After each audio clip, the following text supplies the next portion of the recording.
I never imagined that something so simple as a concert trip could unravel the fabric of my life so quickly. I, 41, male, had been with my fiancée, Claire, 45, female, for 2 wonderful years.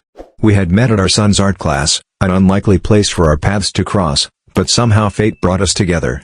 Claire was a single mother to Ethan, 17, and I was raising my son, Max, 16, mostly alone.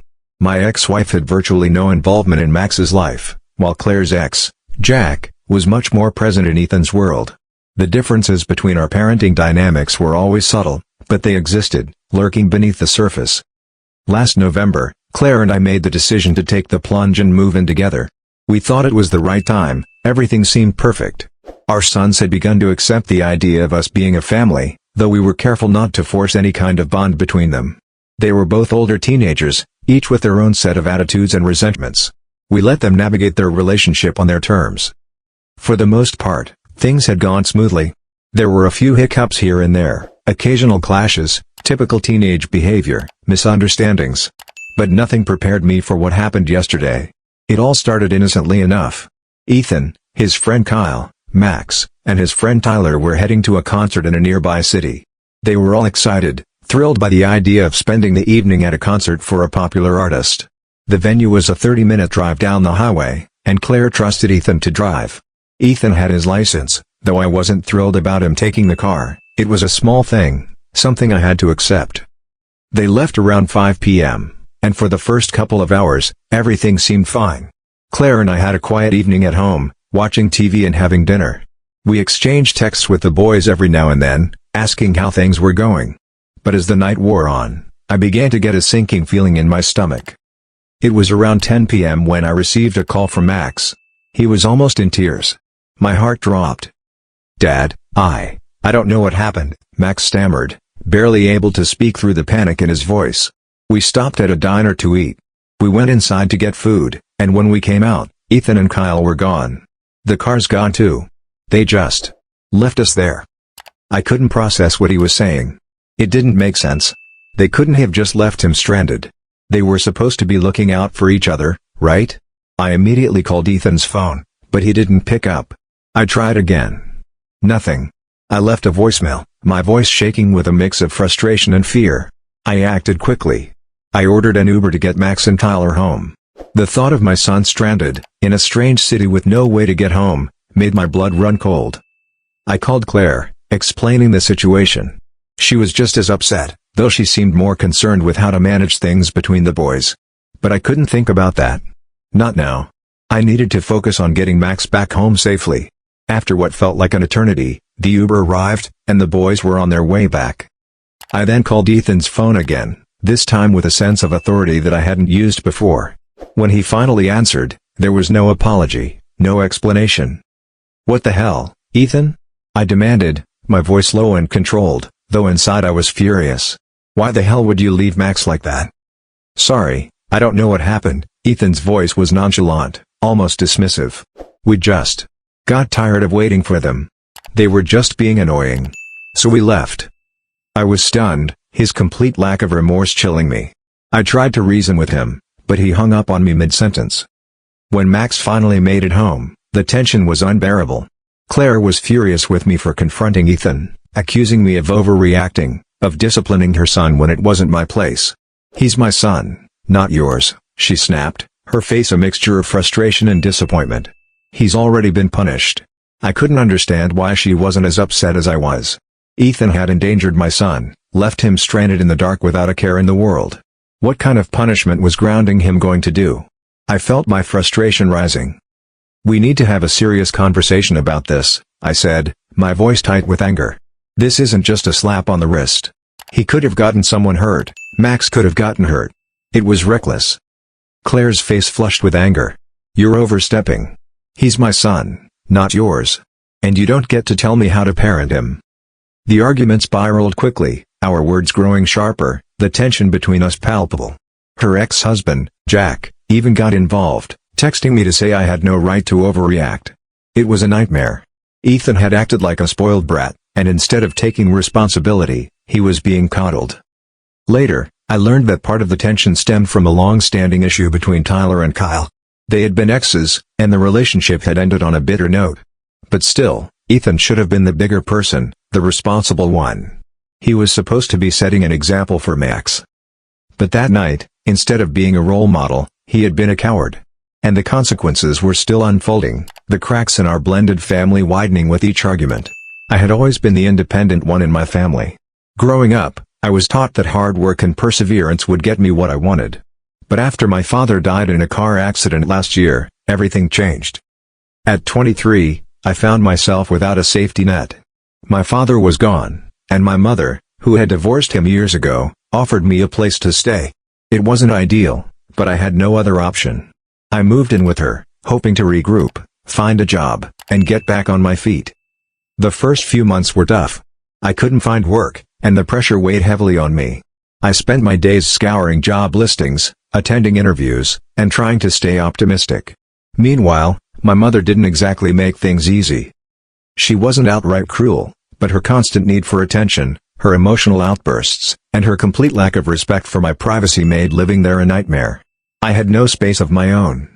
She would barge into my room whenever she pleased, leaving me no time to myself. She'd sit and rant for hours about her life, her regrets, her frustrations, and I was expected to listen, to offer comfort, as though I hadn't just lost my father. Despite all this, I did my best to help around the house. I cooked, cleaned, ran errands, and did laundry. I put in the work, hoping that it would make up for the lack of rent. But when I finally found a job 6 months later and moved out, I thought I had put that chapter behind me. Then came the bombshell. My mom said I owed her rent for the time I lived there. At first, I thought she was joking. But no, she was serious. We had briefly discussed rent before I moved in, but it was never finalized. She had never given me an amount, and certainly never expected me to pay for all the emotional labor I'd done for her during that time. But now, she was demanding a payment. A payment for the months I had spent helping her, for the months I had endured her emotional manipulation. I couldn't believe it.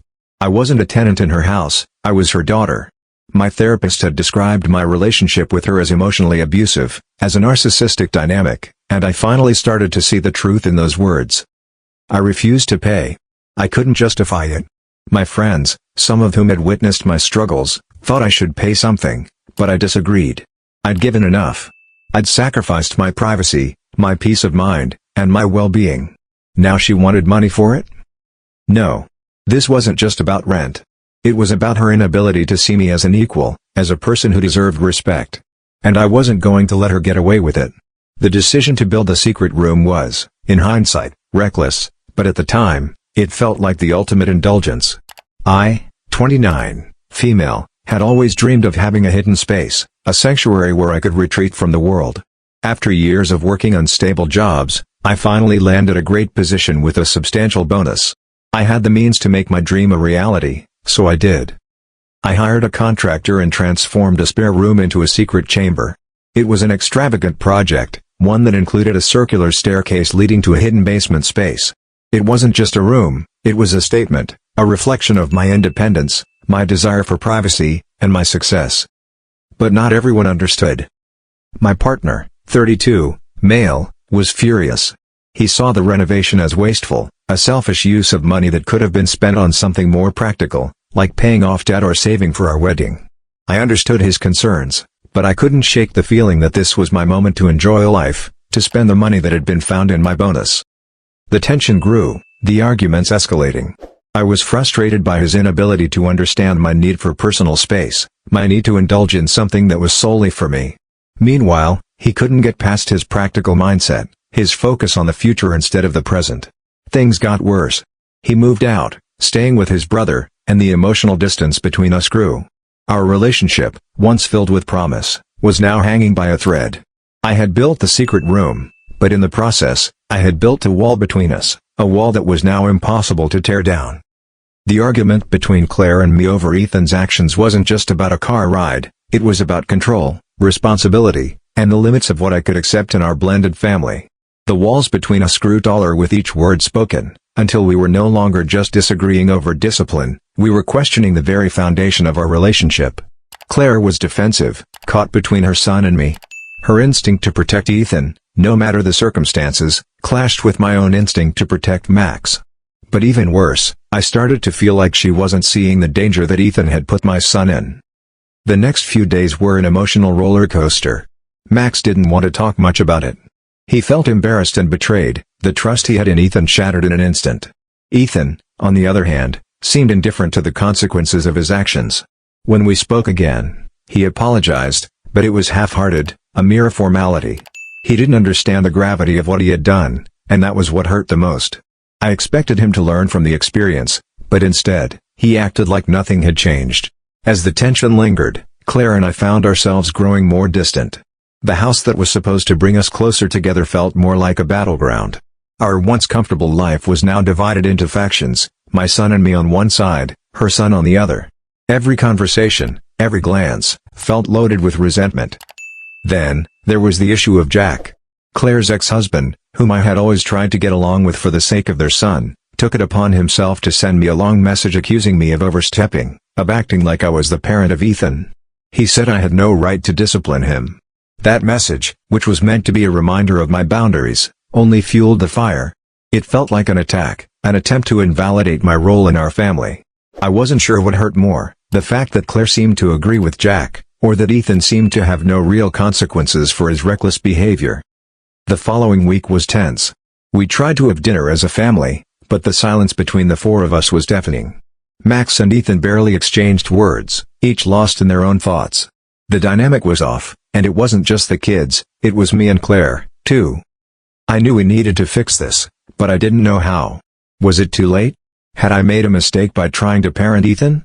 I wasn't sure, but I knew one thing: I couldn't let Ethan's actions go unaddressed, not without risking the safety of our family. One evening, after another quiet dinner, I sat down with Claire. The moment felt critical, as if one wrong move could shatter what was left of our relationship. "Claire," I began, my voice quieter than usual.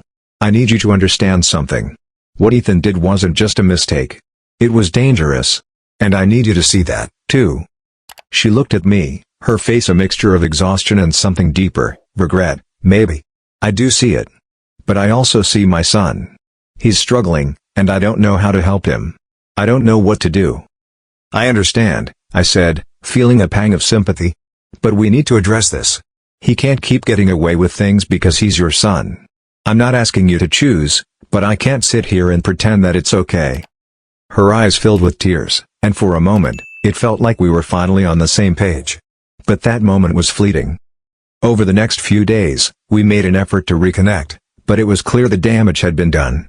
The cracks in our family were too deep to be repaired by apologies and promises alone. Ethan seemed to sense the growing distance between us and began acting out even more, skipping school, staying out late, and generally testing every boundary we tried to set. Max, in turn, became more withdrawn, his trust in Ethan irrevocably shattered. It wasn't long before the inevitable happened. Claire and I had another argument. This time, it was over something trivial, a miscommunication about chores, but it quickly escalated into a full-blown fight. Words were thrown around, hurtful ones. In the heat of the moment, Claire told me I was too controlling, too harsh with her son. And in that moment, I realized we were standing at a precipice. We had spent the last 2 years trying to build something together, but all it took was one mistake, one night, to pull us apart. We took a break from each other after that. I moved out temporarily, staying at a friend's house while Claire stayed in the home we had built together. Our future hung in the balance, uncertain and fragile. It was a painful time, full of silence, reflection, and second-guessing. I wasn't sure what the outcome would be, but I knew one thing: our family dynamic had been permanently altered.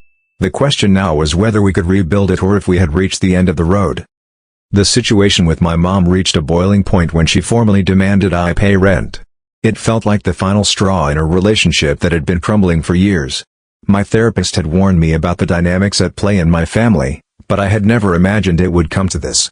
How could she ask for money after everything I had given her, my time, my energy, my soul? I couldn't afford to pay her. I had just started my first full-time job, and my savings were minimal. Every dollar I earned was going toward getting back on my feet, rebuilding my life after losing my father. Paying rent felt wrong, like I was being punished for circumstances beyond my control. When I refused to pay, my mom's reaction was swift and harsh.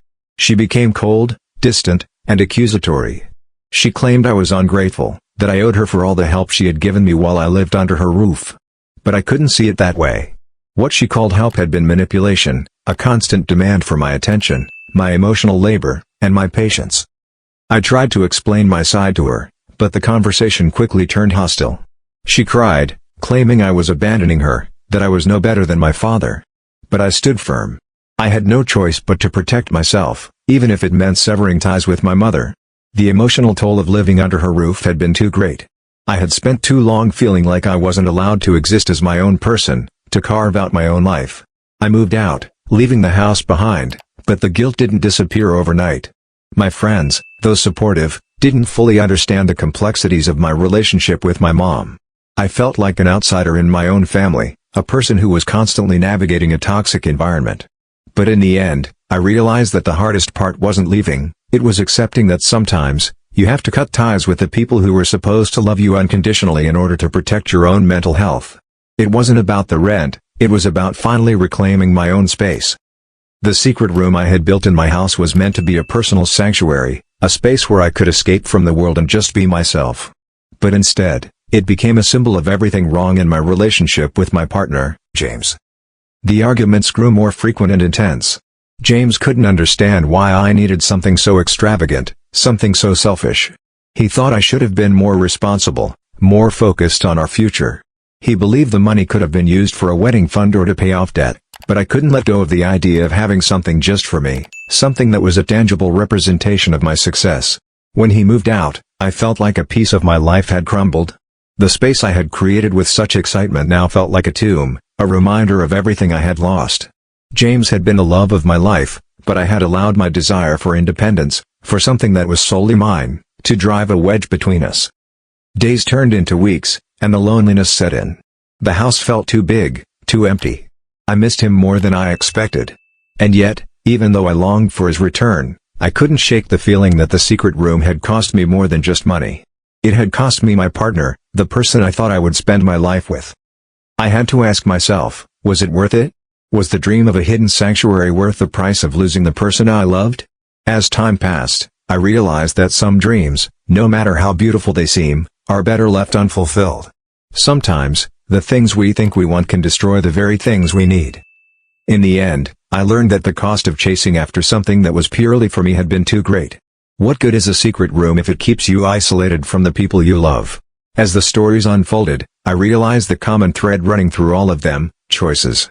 We all make them, sometimes recklessly, sometimes with good intentions. But in the end, the consequences are what we have to live with. Whether it's a family divided, a relationship torn apart, or a battle for personal space, the choices we make shape who we become and the lives we lead. And sometimes, those choices come at a price too steep to pay. If you enjoyed this thrilling journey, don't forget to hit that like button, subscribe to the channel, and turn on the notification bell so you never miss out on the latest content. Share this story with your friends, and let us know your thoughts in the comments below. Until next time, stay tuned for more suspenseful adventures.